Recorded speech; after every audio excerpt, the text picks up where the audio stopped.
Voilà.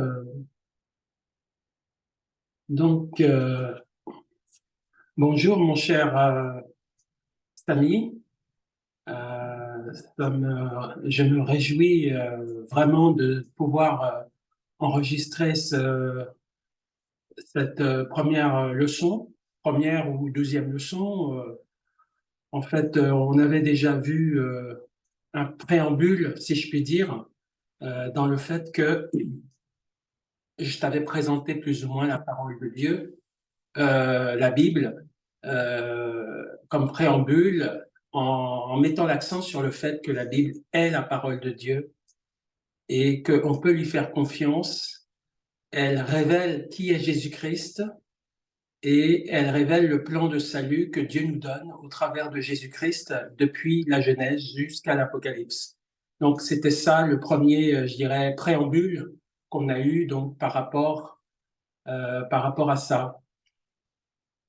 Alors, on va d'abord prier et remettre ce moment entre les mains de Dieu, si tu es d'accord. Seigneur, je te bénis, je te rends grâce et je prie, Père éternel, que tu puisses me donner, Seigneur, ta sagesse, ta grâce pour pouvoir expliquer à mon frère les fondements de ta parole, les fondements des choses essentielles qu'il est bon pour lui, qu'il est bon pour nous de connaître pour vraiment, Seigneur, avoir un bon fondement, une bonne base dans ce chemin, dans ce cheminement de Christ, de notre foi en Jésus-Christ.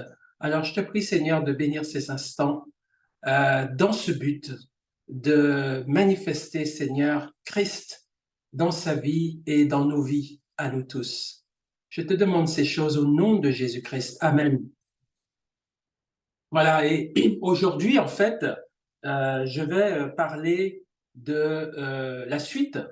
Donc, on va vraiment attaquer les fondements de la parole, ces fondations dont tu as besoin, dont j'ai besoin pour vraiment grandir solidement dans les voies de Dieu après avoir cru en lui. Et donc, on va regarder ensemble un verset dans le livre des Hébreux, au chapitre 6 et au verset 1 et 2. Donc, Hébreux chapitre 6, versets 1 et 2.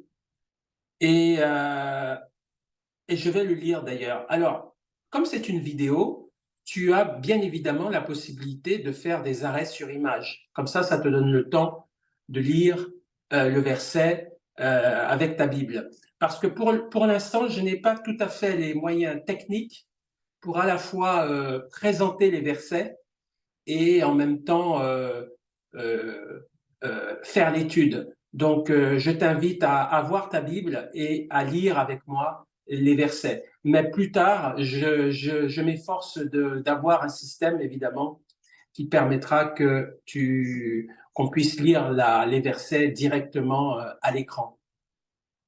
Alors, dans Hébreux chapitre 6, versets 1 et 2, il est dit « C'est pourquoi, laissant les éléments de la parole de Christ, tendons à ce qui est parfait sans poser de nouveau le fondement du renoncement aux œuvres mortes, de la foi en Dieu, de la doctrine des baptêmes, de l'imposition des mains, de la résurrection des morts et du jugement éternel. » Alors tu vois là-dedans, on peut voir là-dedans qu'il y a, il y a comme une évolution entre une évolution dans ces deux versets qui pourrait, on va dire, se ressembler finalement à la vie d'un chrétien du début de sa conversion, voire même avant sa conversion, sa vie chrétienne, son cheminement en Christ, et puis l'éternité, la fin de sa vie sur terre et son éternité ensuite avec Dieu, tu vois. Et c'est très bien décrit ça parce que en fait, il est parlé du renoncement aux œuvres mortes.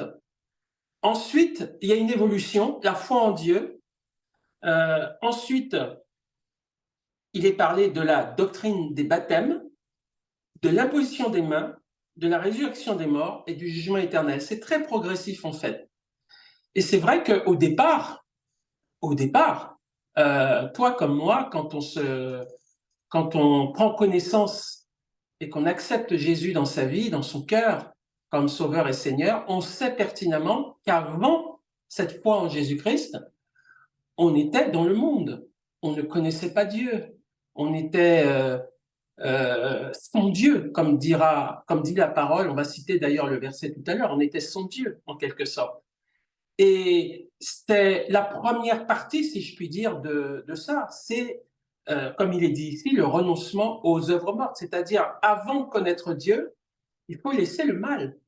Il faut abandonner son péché. Il faut tirer un trait sur son passé, en quelque sorte.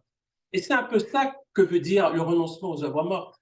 Dans ce contexte, en tout cas dans ce, dans ce verset que je vais lire, c'est essentiellement ça que ça veut dire. Alors, je l'ai partagé en trois, comment dirais-je, en trois raisons ou en trois groupes, cette idée du renoncement aux œuvres mortes. Alors, d'abord, qu'est-ce que c'est que les œuvres mortes? Alors, la première chose qu'on peut dire, c'est que les œuvres mortes, ça veut dire que, en fait, quand on ne connaît pas Jésus, quand on ne connaît pas Dieu, eh bien, on se livre à des choses, on fait des choses sans Dieu, pour sa propre satisfaction personnelle. On a une vie de païen, si je puis dire. Hein. C'est-à-dire, on a une vie où on fait des choses qui, pour Dieu, n'ont aucune valeur éternelle, n'ont aucune valeur pour lui. C'est vraiment une vie de vanité. Voilà, c'est ce que la Bible appelle une vie de vanité. C'est une vie qui ne plaît pas à Dieu déjà, et c'est une vie où on fait tout sans le consulter, sans le connaître, sans lui demander de conseils, tout simplement parce qu'on ne le connaît pas. Donc, tout ce qu'on fait quand on est sans Dieu, quand on ne connaît pas Dieu, tout ce qu'on fait, c'est une œuvre morte. Ça veut dire que dans le regard de Dieu, par rapport à la vie de Dieu, à ce que Dieu pense que tout ce qu'on fait et pendant qu'on ne le connaît pas est vain, ne mène à rien et ne mène pas à la relation, à la réconciliation avec Dieu et à une vie avec Dieu.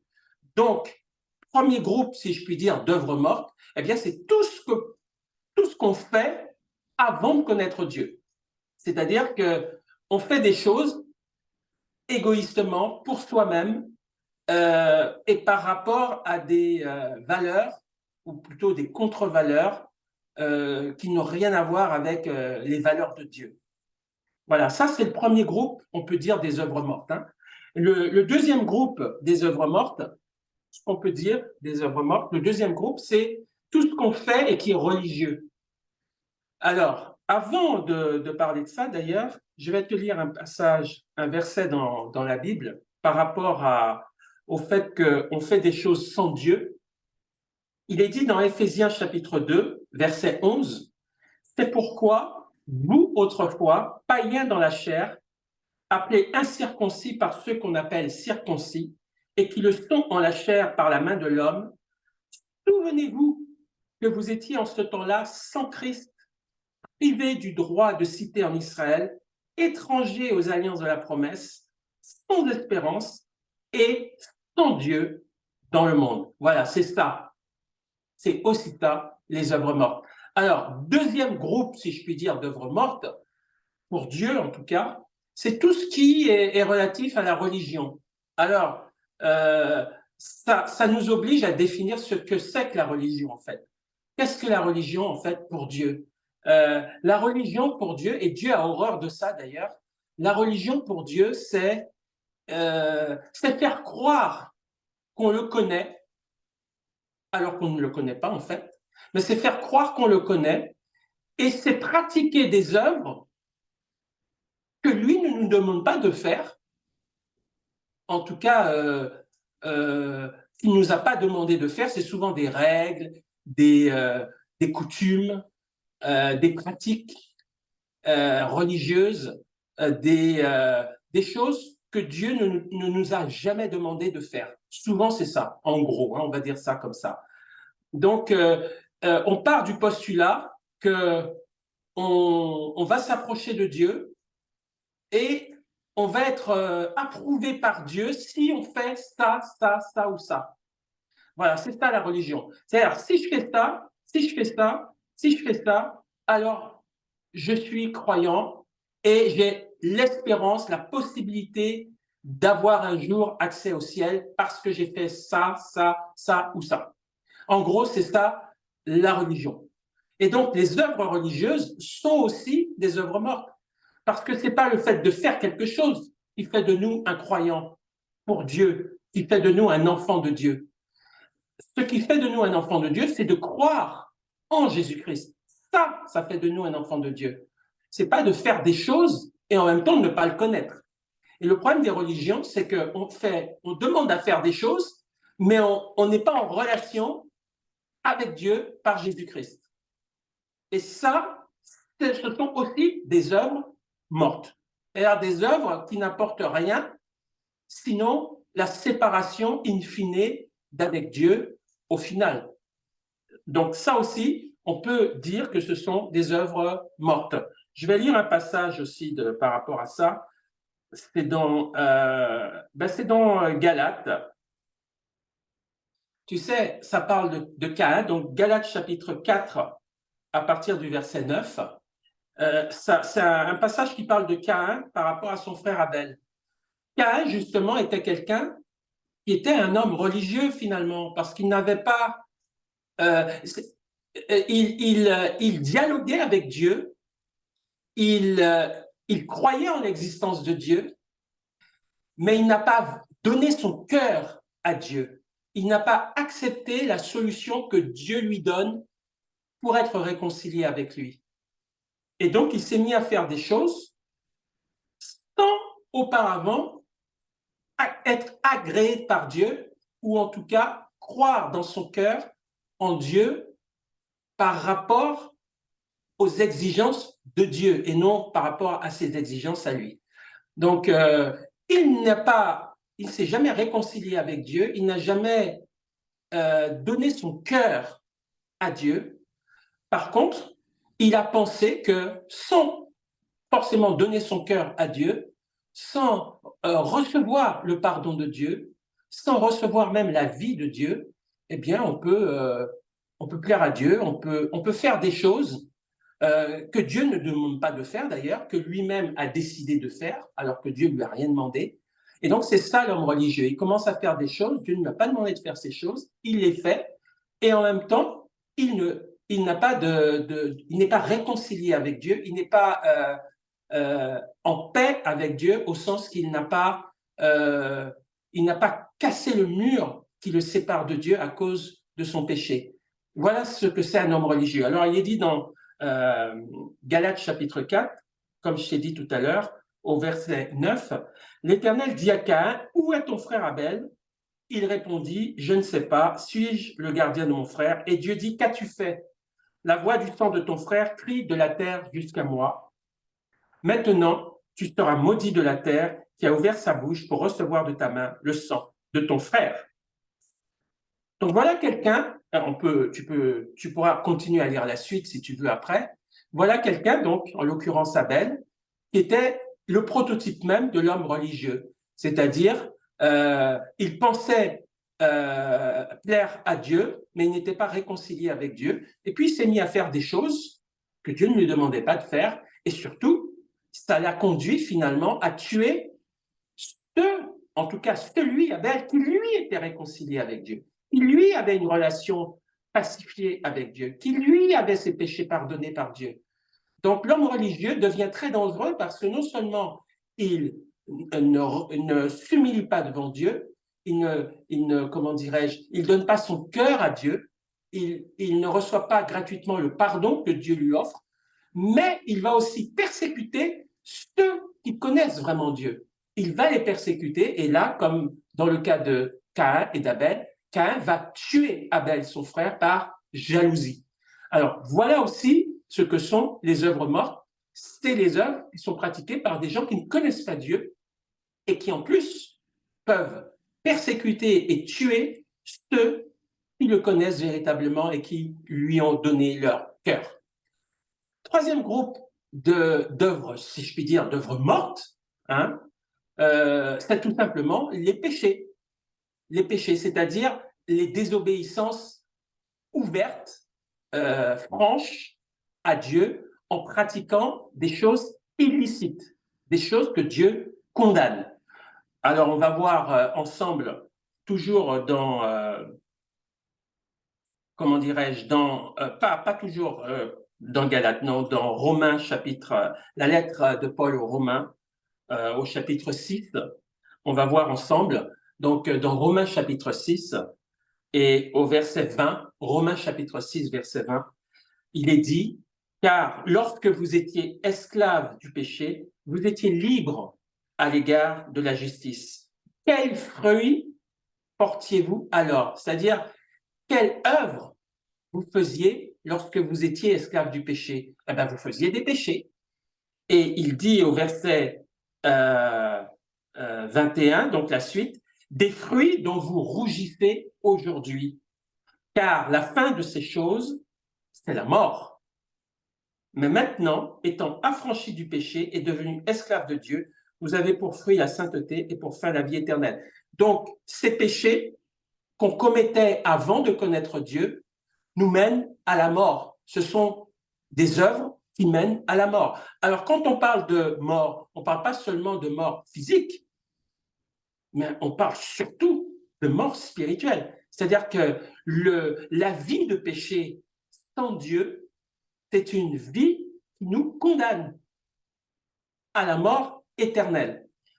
Et puis on va voir dans Galates chapitre 5, on va voir justement une liste de ces péchés. Donc dans Galates chapitre 5, il est dit, or, au verset 19, donc Galates chapitre 5, verset 19, il est dit, or les œuvres de la chair sont manifestes, ce sont l'impudicité, l'impureté, la dissolution, l'idolâtrie, la magie, les inimitiés, les querelles, les jalousies, les animosités, les disputes, les divisions, les sectes, l'envie, l'ivrognerie, les excès de table et les choses semblables. Je vous dis d'avance, comme je l'ai déjà dit, que ceux qui commettent de telles choses n'hériteront point le royaume de Dieu. Donc voilà aussi des œuvres qui mènent à la mort, des œuvres mortes. C'est tout simplement les péchés, hein, l'impudicité, l'idolâtrie, les querelles. C'est tout ce qui vient de notre mauvaise nature et que nous pratiquons librement, en abondance, parce qu'on ne connaît pas Dieu. Voilà, tout simplement. Et ce sont les caractéristiques, voilà les trois groupes, je dirais, de ce qu'on peut appeler les œuvres, comment dirais-je, les œuvres mortes. Donc voilà ce que c'est. Et donc, ce qu'on peut dire, je t'ai donné la définition de ce que c'est, de ce que sont les œuvres mortes. Hein. Tu as un panel de ce que c'est. Donc, c'est tout ce qu'on fait avant d'être chrétien, on va dire ça comme ça. C'est notre vie de vanité où nous prenons des décisions sans Dieu et qui n'ont aucune valeur ni de salut ni de récompense auprès de Dieu. C'est aussi des œuvres religieuses, c'est-à-dire c'est fait par des gens qui se prétendent être du côté de Dieu, mais qui ne le sont pas. Ils sont dangereux parce qu'ils persécutent ceux qui sont vraiment réconciliés avec Dieu et en même temps, ils font des pratiques et que par ces pratiques, ils espèrent gagner le ciel et Dieu ne leur a jamais demandé de faire ça pour gagner le ciel. Et donc, ce sont ce qu'on appelle des gens religieux. Ils pratiquent des œuvres religieuses et ces œuvres sont des œuvres mortes aussi. Et puis, dernier groupe d'œuvres mortes, ce sont tout simplement les péchés. L'idolâtrie, l'impudicité, l'ivrognerie, les meurtres, les mensonges, les vols, en fait, tout ce qu'on peut imaginer comme péché. Et la Bible dit que le salaire du péché, c'est la mort. Et la mort, c'est pas seulement une mort physique, mais c'est une mort spirituelle qui nous coupe et qui nous sépare de Dieu. Donc ça, c'est le premier, c'est le premier fondement, on peut dire ça comme ça, c'est le premier fondement des bases élémentaires de la Bible, de la connaissance, comment dirais-je, des doctrines de base chrétiennes. Renoncer aux œuvres mortes. Alors, il y a le mot renoncer, on n'en a pas parlé, on va en parler maintenant. Renoncer, ça veut dire lâcher prise. Hein, ça veut dire ne plus continuer à faire ça. Alors, si il s'agit du premier groupe, il s'agit d'avoir une vie sans Dieu et de vivre de manière, pour Dieu en tout cas, de manière anarchique et vivre n'importe comment, tout simplement parce qu'on n'est pas connecté à Dieu, mais il faut changer de camp. Il ne faut plus être dans ce camp-là où on pratique, comment dirais-je, où on vit une vie avec des choses qu'on fait qui n'ont aucun intérêt pour Dieu et qui mènent à la mort. Donc là, il faut littéralement changer de camp. La Bible dit, Paul disait, Dieu disait à Paul qu'il a établi pour qu'il aille vers les nations afin de les amener des ténèbres à la lumière et de la puissance de Dieu et de la puissance du diable à Satan. Ah, pardon, la puissance de Satan à la puissance de Dieu. Donc en fait, il faut changer de camp. Ça, c'est pour le premier groupe.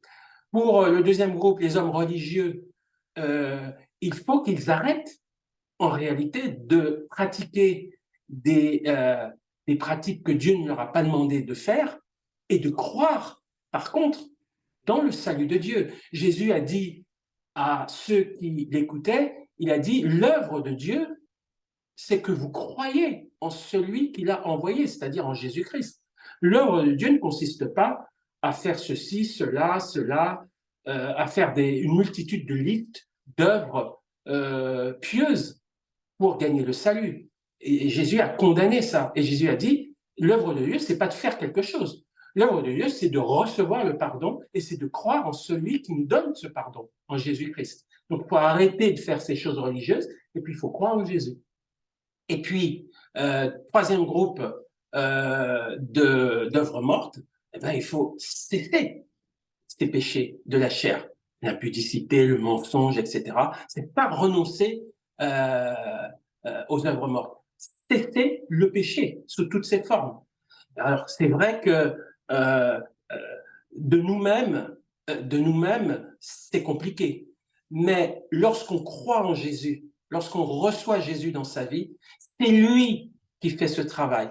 C'est lui. La seule chose que Dieu nous demande, c'est de nous détourner de notre péché et de croire en lui. C'est ça qu'il nous demande. Après, la puissance que ce péché a sur nous, c'est encore une question de foi. Nous devons croire que Jésus a la puissance de nous délivrer de cette puissance du péché qui peut dominer sur nous. Il y a certains péchés, c'est facile de s'en détourner, c'est vrai. Et puis, il y a des péchés, c'est compliqué.